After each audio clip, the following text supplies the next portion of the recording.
Hello and welcome to Seek and Find. My name is Adam Antone. I serve as the Director of Collegiate Outreach here at St. Teresa's, and we're very, very happy to be with you today. Our question for this week is, how should Catholics approach or consider political candidates with views that oppose church teaching? So the first thing I want to mention is in the description of this video, you'll find two links. One of them will be to a Vatican website that'll talk more about this topic, and then a second will be from the United States Conference of Catholic Bishops to also provide more information about Catholics and their role in political life. So to start the question, the first thing I want to say is that being Catholic is not something that we do, right? It's just not another task that we complete each week by 1 hour a week on Sunday at Mass or 5 minutes before we go to bed when we say our prayers. Being Catholic is not what we do, it's who we are. It's a part of our very identity. We were baptized, and when we were baptized, we were grafted onto the mystical body of Christ, right? So as a result of that, it impacts everything in our life, right? So yes, our prayer life and going to Mass, but it also impacts how do I interact within my family? Do I bring Christ? Do I share Christ to my family? How do I interact within my workplace? Do I bring Christ? Do I share Christ at my job? But also on the topic that we talk about today, how do I bring Christ, share Christ within the political sphere, right? So in short, to the question, how should Catholics consider political candidates who have views that differ from church teaching?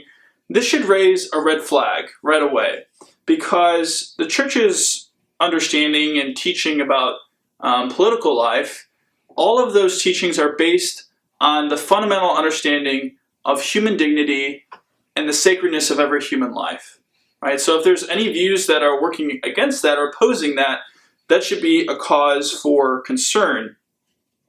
The challenge is, when considering candidates, the church doesn't fit neatly into one box, all right? So on the one hand, there's the Democrats, and on the one hand, there's the Republicans.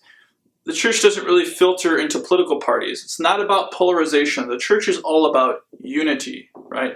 The church is also very known for its constant and consistent teachings, right? So, for example, the church teaches that we are pro-life, right? Again, going back to the dignity and sacredness of human life. That's the fundamental basis for all of these things. But being pro-life does not simply mean being anti-abortion, right? Of course, because we are pro-life, we are against abortion because even the child within the womb is sacred. But being pro-life also means that we are against assisted suicide, that we are against euthanasia. So in a lot of those things, people would say, well, that's very Republican-minded and things like that. Well, on the flip side, the church is also very supportive and concerned about immigrants and very focused on immigration reform. The church is also opposed to the death penalty. That's part of being pro-life, right? Every life, from conception until natural death, has value. Well, you think about those two issues, those tend to align a little bit more with the democratic thought of things. So again, the church is not interested in political parties. It's interested in the truth, right? That's also why you'll never find Father Chris getting up on a Sunday and telling you who to vote for. The church's role is not to endorse candidates or to tell you specifically who to vote for. The church is interested and focused in helping you to form your conscience. Now, your conscience is, yes, a lot of people see it as that little voice in your head that's telling you this is right and this is wrong. It's a lot of times pictured as the devil on one shoulder and the angel on the other. But really, your conscience is something that's very sacred. It's a place within each one of us where God comes and encounters us. It's where He pours out His grace to help us know how to live our lives and how to serve others. Now, the key is that our consciences need to be formed. And they're formed by reading the scriptures. They're formed by receiving the sacraments. They're formed through the teachings of the church.